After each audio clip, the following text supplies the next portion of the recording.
El presidente en su discurso, como hemos visto en el reportaje de Fernando Díaz, recogió lo que hemos escuchado. Un peruano de a pie que no se siente representado por esta composición parlamentaria. No es la institución del Congreso de la República, es esta representación parlamentaria. 71% desaprueba la gestión del Congreso según en las encuestas. Esas cifras han variado, puntos más, puntos menos, pero esas son las cifras que se manejan de aprobación de gestión. ¿Era suficiente eso para llamar a esta resolución de 3 años de confrontación permanente, de crispación permanente? ¿Cómo se cocinó esta salida cuando se especulaba que lo que iba a ocurrir hoy día era el anuncio de la disolución del Congreso? ¿Qué va a venir? ¿Cómo hacer calzar la propuesta del Ejecutivo con los plazos que establece la ley electoral para no volar de la meta que ha puesto o que ha propuesto el presidente, que es julio del 2020 para estas nuevas elecciones? El Premier Salvador del Solar nos acompaña esta noche para hablar de este tema.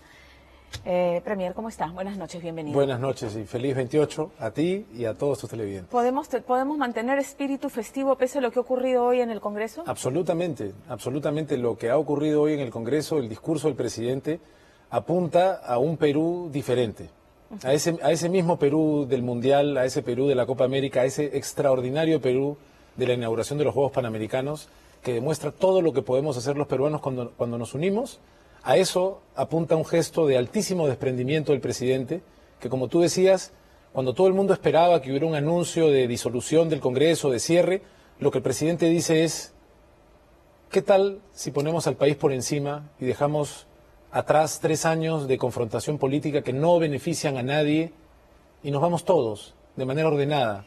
Adelantamos las elecciones 1 año y nos vamos todos para que otras personas vengan al Ejecutivo, otras al Legislativo y el país tenga una política como la que se merece. El fujimorismo atribuye esta decisión del presidente a su incapacidad para terminar su gestión, a su incapacidad para poder reactivar la economía y a cumplir lo que planteó en un mensaje a la nación larguísimo de cifras, de metas y de planes a futuro que han dicho no tiene cómo cumplirlas y por lo tanto patea el tablero.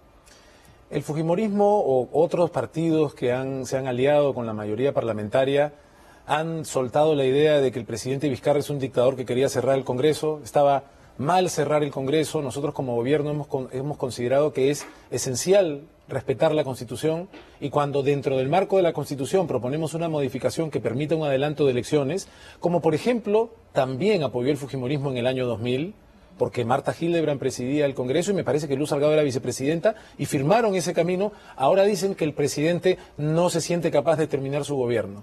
Críticas de ese calibre, de ese tipo, no ayudan a que veamos lo que creo que debe ser obvio para todos los peruanos. Tenemos un presidente con un grado de desprendimiento al que no estamos acostumbrados. Un presidente que está diciendo, ¿saben qué? Estoy dispuesto a irme también, si podemos hacer algo mejor por el país. Esta danza de enfrentamiento político es de a dos, entre Ejecutivo y Legislativo. ¿Qué tal si dejamos de discutir quién tiene más la culpa y tratamos de ofrecer una solución? El presidente, en esa parte del discurso... ¿Hacen mea culpa ustedes? Porque sí entienden que si este rumor se cocinó de que iba hoy a anunciar la disolución del Congreso, es por esta interpretación que hicieron de que si los proyectos que se aprobaron en la reforma política o que se iban a aprobar se alejaban de la esencia que usted planteó en el pedido de cuestión de confianza, pues actuarían en consecuencia según los mecanismos constitucionales. Y ya la confianza estaba dada, entonces nadie entendía cómo iban a decir, ya, doy por no dada la confianza, invoco la Constitución y disuelvo el Congreso. Es un tema complejo. Claramente cuando te dan la confianza el Congreso respecto de 6 proyectos de ley, tú supones que, dada la confianza, van a respetar el espíritu de esos proyectos de ley. Eso no ha sido así. En el caso de inmunidad, claramente... ¿Ha sentido como una provocación la forma en que fue aprobado el proyecto de inmunidad parlamentaria? No, ha sido una manera bastante mayoritaria dentro del Congreso de decir, no queremos que se toque nuestra inmunidad. Es más, ahora la queremos tener más fuerte. Eso es lo que se ha dicho. Entonces, nosotros podríamos considerar como denegada la confianza, pero es un tema que no se ha explorado antes. No se ha explorado antes. Tan no se ha explorado que el Congreso, que tiene muy claro que ha ido contra la confianza que nos otorgó, hace una consulta al Tribunal Constitucional. Por favor, díganos, no sabemos. Y nosotros decimos, no vamos a impulsar algo que despierte dudas constitucionales, porque somos respetuosos de la Constitución.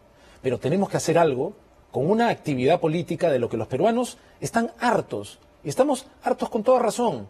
No puede ser que seamos este país capaz de hacer una inauguración que es digna de una Olimpiada de primer mundo y que al mismo tiempo tengamos este grado de conflictividad en la actividad política. Entonces, si el presidente hace, mal por esto; si no hace, mal por lo otro. El presidente, quiero repetirlo, Pamela, realmente no estamos acostumbrados a gestos de desprendimiento de un presidente que cuando esperaban que dijera, quiero cerrarlos ustedes, dice, yo también me voy, nos vamos todos. Ok. Ha mencionado la experiencia de cómo terminó el segundo gobierno ilegal de Alberto Fujimori. Ahí hubo una renuncia del presidente y hubo que actuar según establecen los mecanismos de la Constitución. Porque en este caso el presidente le entrega la pelota, que es constitucional, a un Congreso de la República que sabemos cómo va a actuar con esta nueva mesa directiva, que está nuevamente bajo el control de Fuerza Popular, y ya hemos visto esta confrontación que usted mismo ha detallado. Sí, ¿Por qué no renunciar? ¿Mercedes Arauz estaría dispuesta a renunciar? Yo creo que lo interesante de la pregunta es que plantea qué posibles escenarios teníamos. Uno era el tan voceado del posible cierre del Congreso, que hubiera generado que el presidente tuviera que convocar elecciones en 4 meses, con lo cual tendríamos un nuevo Parlamento que duraría más o menos 1 año y medio, para luego tener otro proceso electoral que se superpondría en ese año y medio para tener otro Parlamento y otro gobierno. Eso genera, nos parece, muchísima inestabilidad, más allá de que consideramos que no es claramente constitucional. Se habla de una propuesta que, entonces, que renuncie el presidente, que renuncie la vicepresidenta y que el Congreso se encargue de convocar elecciones. El Congreso tendría que gobernar, el gobierno se va, entonces el Congreso el presidente del Congreso nombrar nuevos ministros, gobernar, convocar elecciones. También nos parece que genera inestabilidad. ¿Qué proponemos nosotros? Le tomamos la palabra al presidente del Congreso, Pedro Lechea. Trabajemos juntos en una agenda determinada durante este año. El Congreso sigue legislando, el gobierno sigue gobernando, y en este año hacemos una transición para que el Perú tenga una actividad política diferente a partir del 28 de julio de 2020. Pero entonces eso me habla de que aún no tienen el proyecto, que de hecho no han entregado, aún no lo tienen cerrado. O sea, esta discusión que nos está explicando, ¿se discutió en el Consejo de Ministros? Se discutió en el Consejo de Ministros. En el Consejo de Ministros, el punto número 1 de la agenda del último Consejo de Ministros fue el discurso presidencial. Pero entiendo que Mercedes Arauz, no participa del Consejo de Ministros, porque es la vicepresidenta, que sí, lo sé, pero es la vicepresidenta, y ella no sabía nada, ella se enteró. La vicepresidenta no participa del Consejo de Ministros. Yo lo sé, pero y por lo tanto es la vicepresidenta, pero no estaba enterada. Y este escenario le atañe a ella de algún modo, o sea... Es una decisión compleja que decidimos mantener en reserva en el Consejo de Ministros por la delicadeza de la situación política, pero teníamos muy claro, porque era muy, muy probable lo que vimos en las discusiones respecto de la inmunidad, que la inmunidad que aprobara el Congreso no iba a tener nada que ver y que iba a ir en contra de lo que habíamos planteado y de lo que el propio Congreso había aceptado dar la confianza. Eso nos confrontaba con una respuesta política. ¿Qué papel ha jugado en la aprobación de este mensaje en el tema de Nos Vamos Todos Miriam Morales, secretaria general en Palacio de Gobierno, que estuvo hoy en el Parlamento? Miriam Morales es parte del equipo del presidente, pero no ha sido parte de la discusión del Consejo de Ministros. Porque lo que tengo entendido es que esto el presidente, y lo tengo de muy buena fuente, es que el presidente decidió esto con el ministro de Justicia, Miriam Morales, y él, y que ni siquiera fue sometido a una discusión en el Consejo de Ministros. Pero no es así. No es cierto. No es así. Ajá. Esto lo hemos conversado los equipos de PCM con el equipo de presidencia y lo hemos discutido en el Consejo de Ministros. Ok.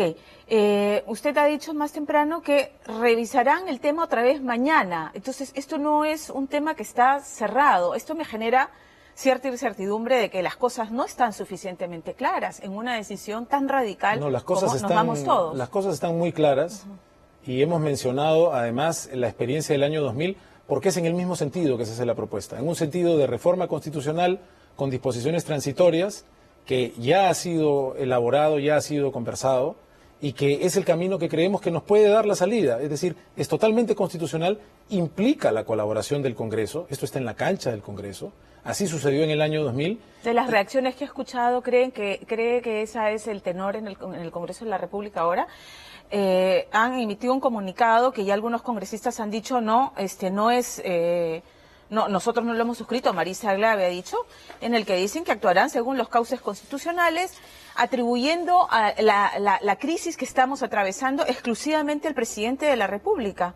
Entonces, ¿creen que esa es la voluntad de Pedro Lechea y esta nueva mesa directiva y de los congresistas en general? Creemos que hubo un ambiente muy caldeado antes de que el presidente pronunciara esta parte del discurso. El presidente antes de esta parte hablaba de la insatisfacción que sentía respecto al tratamiento que tuvo la reforma política, específicamente en el tema de inmunidad, y creo que se generó involuntariamente la impresión de que lo que pronunciaría a continuación el presidente sería la voluntad de disolver el Congreso, y comenzaron los gritos, comenzó a caldearse el ambiente, y creo que por lo tanto no se recibió esta propuesta como tendría que haber sido recibida.